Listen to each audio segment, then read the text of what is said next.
Hello everyone and welcome back to the channel. If you haven't subscribed yet, now is the perfect moment. Hit that button, turn on notifications, and share this video, because what's brewing right now in South African politics is fiery, explosive, and set to dominate headlines for days to come. The African Transformation Movement, ATM, has gone all in, demanding not just an investigation into Minister of Sports, Arts and Culture Gayton McKenzie, but also his immediate removal from office over what they describe as blatantly racist and deeply divisive remarks. This is not just another war of words, it's a political grenade that could explode in the heart of government. The controversy began when McKenzie made comments during a recent address that critics say crossed every possible line of acceptable public discourse. While his defenders are scrambling to frame the remarks as either taken out of context or misunderstood, the ATM isn't buying it for a second. They claim his words reveal an ugly undercurrent of prejudice and intolerance that has no place in a democratic government, let alone in the cabinet of a diverse nation like South Africa. And they're not stopping at outrage, they're pushing for full accountability, starting with a formal parliamentary investigation and ending with McKenzie being shown the door. For the ATM, this is more than a political disagreement, they're framing it as a moral stand. In a blistering statement, party leaders accused McKenzie of eroding the very values that the country fought so hard to enshrine in its constitution. They argue that racist rhetoric, especially when it comes from someone holding public office, not only poisons the political climate but also sows division among ordinary South Africans at a time when unity is desperately needed. According to them, this is about setting a precedent. If ministers can get away with such remarks without consequences, then the door is wide open for more bigotry at the highest levels of power. The ANC-led government now finds itself in a politically awkward position. Gayton McKenzie, leader of the Patriotic Alliance, has been an outspoken and sometimes controversial figure for years, known for his blunt style and willingness to wade into sensitive topics head-on. That same bluntness, his critics say, is exactly what landed him in this mess. The question is whether the ANC, which has relied on smaller parties like the Patriotic Alliance for certain political alliances and strategic partnerships, will risk alienating McKenzie's support by taking decisive action against him.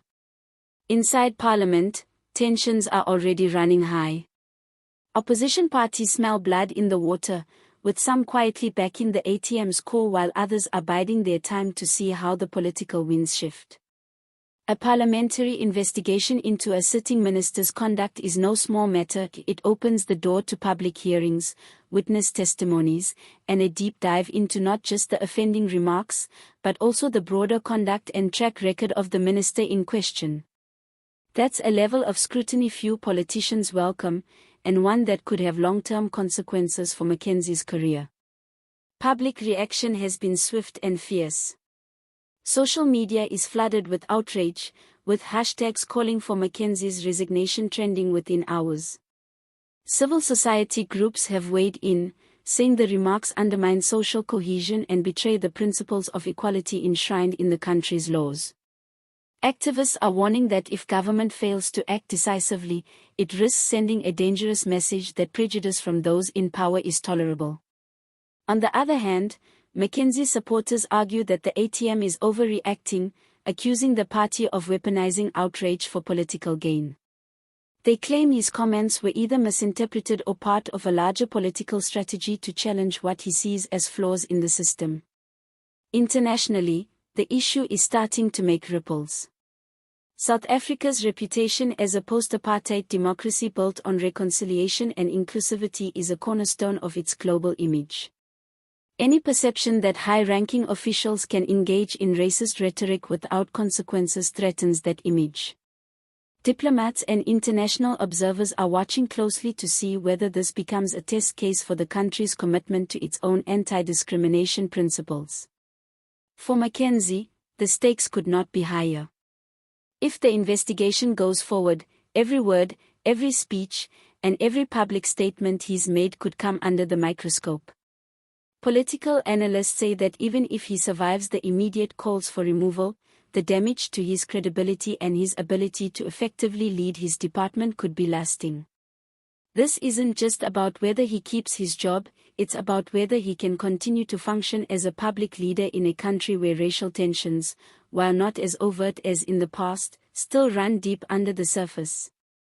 From the ATM's perspective, this is also a political opportunity. By positioning themselves as the champions of equality and justice, they can strengthen their moral authority and appeal to voters who are disillusioned with the ANC's handling of ethics in government. It's a high-profile battle that puts them front and center in the national conversation, and they're not shying away from the spotlight. But here's the dangerous part: this could quickly spiral into a full-blown political war. If McKenzie digs in his heels and refuses to resign, and if the ANC closes ranks to protect him for strategic reasons, the ATM could escalate its campaign into protests, legal action, and a relentless public relations offensive.